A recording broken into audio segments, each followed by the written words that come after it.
आखिर मुझसे इतनी नफरत क्यों है? आखिर क्यों मेरी गाड़ी पर गोलियां चलाई जाती हैं? आखिर क्यों धमकियां दी जाती हैं कि जिस तरह मुख्तार अंसारी को जहर दे दिया गया तुम्हारा भी काम तमाम कर देंगे?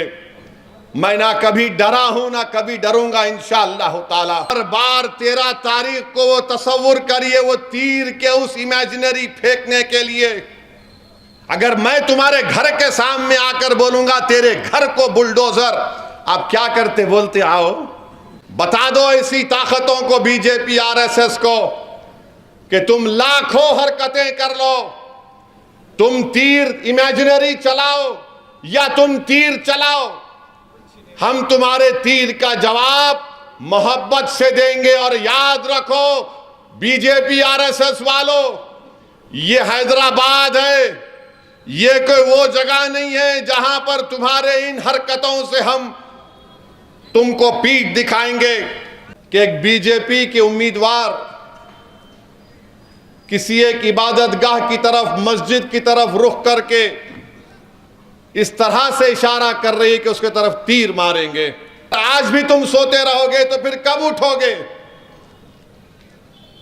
और वो तीर मारने का वो इमेजिनरी तरीका वो किसी इबादतगाह के ऊपर नहीं था, वो हैदराबाद के अमन के ऊपर था।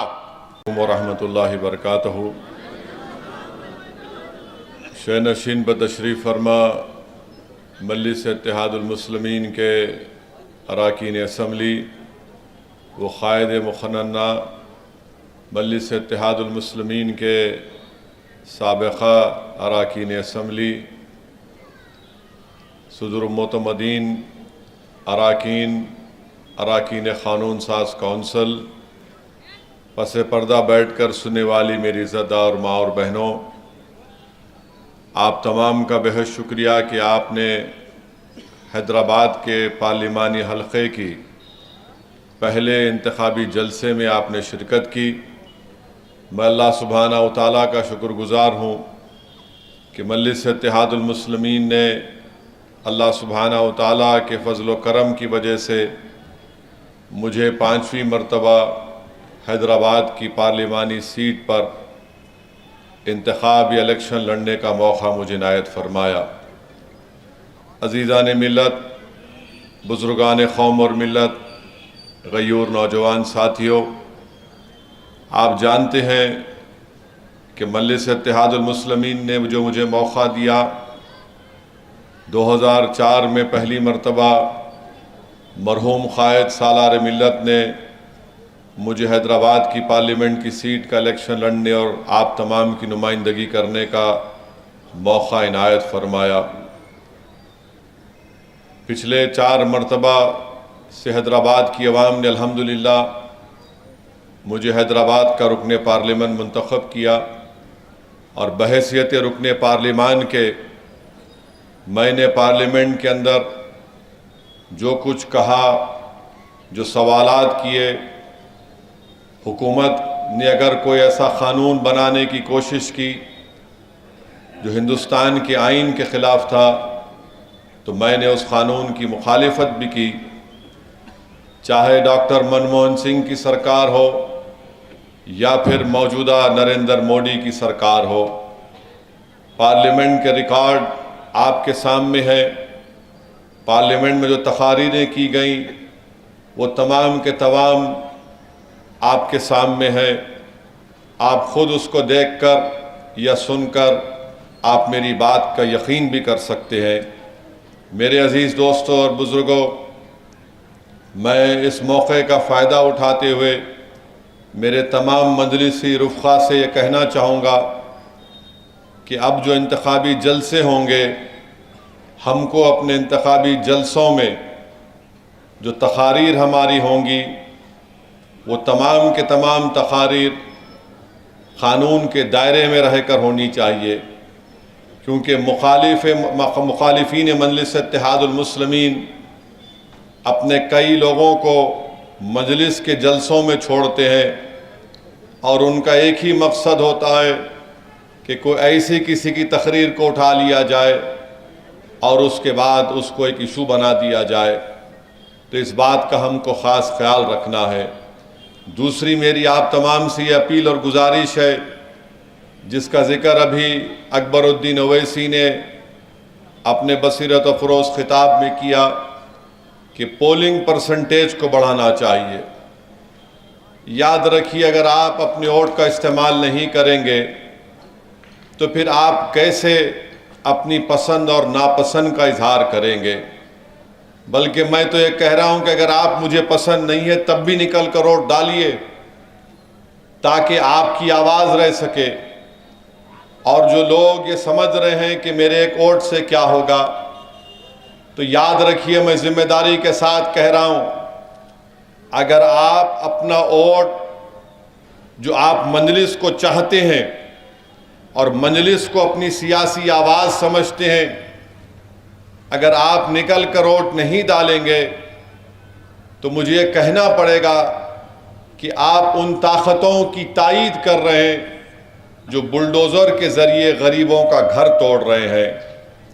अगर आप मजलिस को चाहते हुए भी अपना वोट का इस्तेमाल नहीं करेंगे तो फिर आप उन लोगों के अज़ाइम में आसानियां पैदा कर रहे हैं जो इबादत गाहों को छीनना चाहते हैं। अगर आप मजलिस को चाहते हुए भी मजलिस के हक़ में अपने वोट का इस्तेमाल नहीं करेंगे तो फिर आप उन ताकतों को इख्तियार बख्श रहे हैं जो भारत में यूनिफॉर्म सिविल कोड को लागू करके हमको हमारे तौर तरीक़े से जो हम अपनी शादी करते हैं उससे हमको रोकना चाहेंगे। अगर आप मजलिस को चाहते हुए अपने वोट का इस्तेमाल नहीं करेंगे 13 मई में, तो फिर आप अपने आप को ही नहीं बल्कि पूरे मुल्क के अक़लियतों को, दलितों को, गरीबों को CAA, NPR, NRC के कानून का शिकार बनाएंगे। अगर आप मजलिस को चाहते हुए भी बगैर किसी जेन्युइन रीज़न के अपने वोट का इस्तेमाल 13 तारीख को नहीं करेंगे तो फिर आपके दिलों में मुख्तार अंसारी की मौत का गम नहीं है। अगर आप मजलिस को चाहते हुए भी 13 तारीख के दिन अपने वोट का इस्तेमाल नहीं करेंगे तो फिर याद रखिए, जो ताकतें आपकी और हमारी शनाख्त को मिटाना चाहती हैं, इसके जिम्मेदार आप भी रहेंगे। अगर आप ये तमाम चीज़ों पर गौर करेंगे तो मुझे यकीन है कि आप अपने वोट का सही इस्तेमाल करेंगे। वोट डालिए, वोट नहीं डालने से नुकसान हमारा होगा। अगर आप अब भी बेदार नहीं होंगे तो कब बेदार होंगे।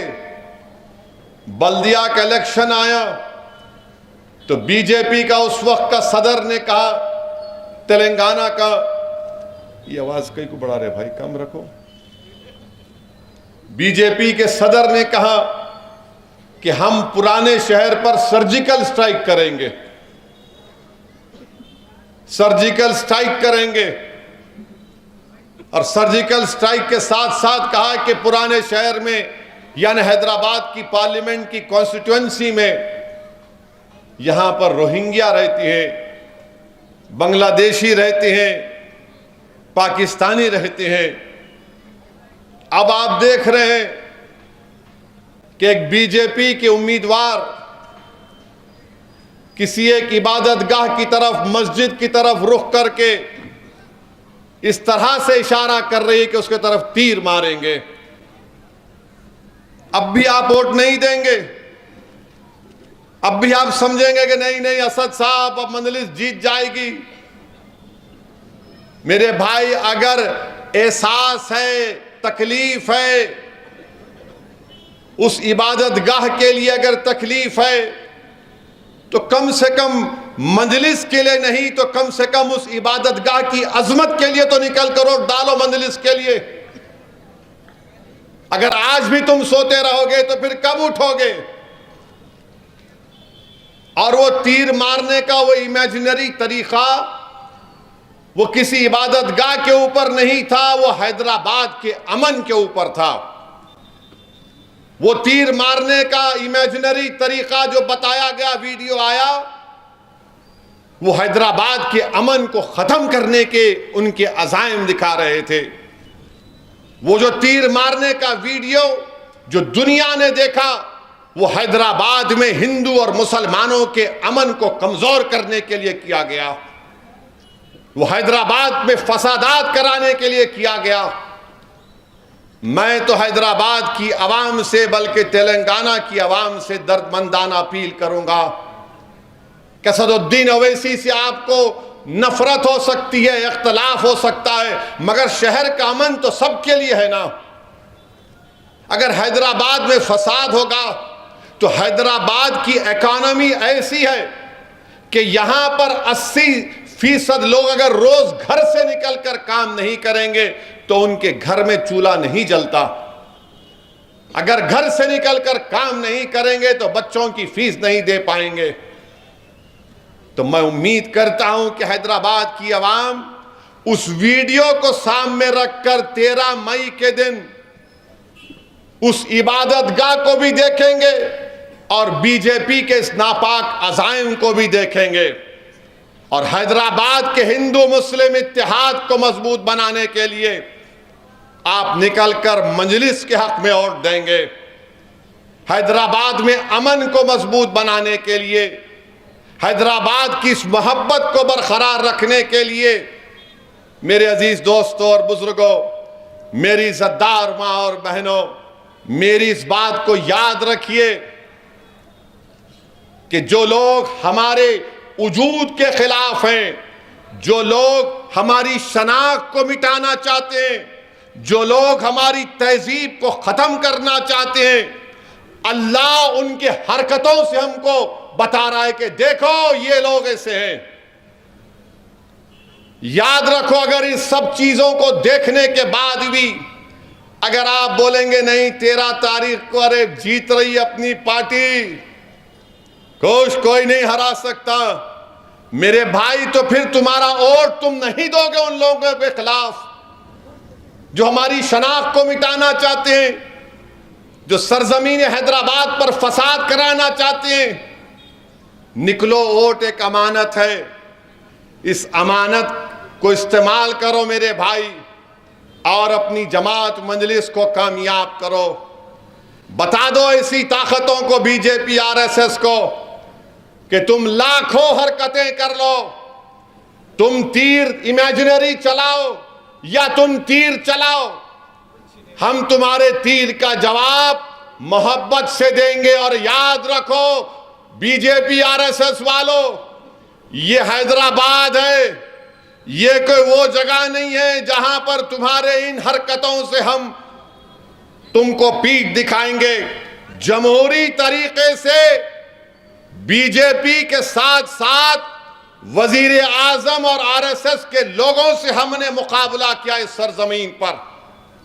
अगर कोई जमात 40 साल से हैदराबाद की पार्लियामेंट की सीट जीत रही है तो क्यों जीत रही है? क्योंकि हमने बीजेपी आरएसएस को उनके नापाक अज़ाइम में शिकस्त दी। कैसे दी? आपके इत्तेहाद की वजह से, आपके सियासी शऊर की वजह से। इसको ये चीज इनको पसंद नहीं आती, इसीलिए फ्रस्ट्रेशन में आकर इनको नजर आ गया सब चीजें अब कुछ नहीं हो सकता, तो चलो ये तीर का नाटक करके देखेंगे। मगर नाटक तो तुमने नहीं किया, तुम्हारी असली अज़ाइम दिख कर आ गए। बीजेपी सबक हासिल नहीं कर रही है। 6 दिसंबर उनके लिए क्या काफी नहीं था? क्या नुपुर शर्मा तुमको और एक मर्तबा चाहिए मिस्टर मोदी? क्या तुमको फिर से नुपुर शर्मा चाहिए मिस्टर अमित शाह? क्या इस विकसित भारत की बात वजीर आजम कर रहे हैं? ये हैदराबाद है बीजेपी आरएसएस वालों, यहां पर हम बरसों से मिलकर रह रहे हैं। हमारे मजहब अलग हो सकते हैं मगर हमारी जबान एक है। हमने फसादात को खत्म कर दिया, निकाल कर फेंक दिया। मगर आज आप देखते हैं कि आरएसएस बीजेपी के अज़ाइम यही है। और बहुत सी बातें होंगी, बहुत से इल्जामात लगाए जाएंगे, बहुत से ऐसे लोग भी हैं हमारी सफ़ों में जो बड़ा ये समझ रहे हैं कि ये करेंगे वो करेंगे। अरे मैं तुमसे कह रहा हूं तुम इब्ने मलजम की नस्ल बनकर आ रहे हो। मैं जानता हूं तुम मस्जिदों की इबादत गाहों के दुश्मन हो, मगर याद रखो वो कूफा की मस्जिद अब भी आबाद है और सुबह क़यामत तक आबाद है। जिसने मस्जिद में बेअदबी की, जिसने मस्जिद में गलत काम किया, दुनिया देखती है कि इब्ने मलजम की नस्ल आज भी है। और जो लोग इनके लिए काम कर रहे हैं, तुम में गीरत मर चुकी है, तुम में एहसास मर चुका है, मगर सब चीज अवाम देख रही है। 13 मई को तारीख बनाने का दिन है, और तारीख कौन बनाएगा? जो अपने वोट का इस्तेमाल करेगा और कहेगा कि मैंने अपने वोट का इस्तेमाल हैदराबाद के अमन के लिए किया, मैंने अपने वोट का इस्तेमाल CAA कानून के खिलाफ किया।